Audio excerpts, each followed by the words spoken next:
I think we can very often neglect the impact of the physical.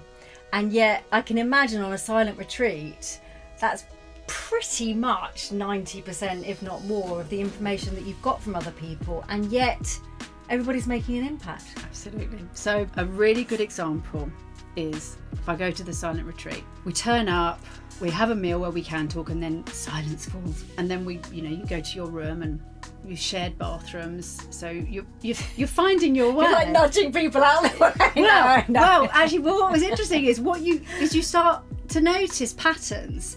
So that's interesting. Yeah, so things like that someone's put their things to reserve the shower. Okay. Now, what's interesting about that in terms of impact is if you were the person doing that, so you could equate this to a leadership decision to behave in a certain way or do a certain thing, you might have a very, very good reason for doing that. Yeah.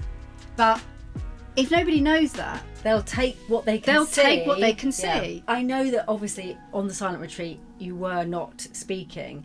Nevertheless, in our usual environments, whether that's at home or at work, the percentage of your impact that is actually happening through your physical choices and what you do and your behaviours is absolutely enormous.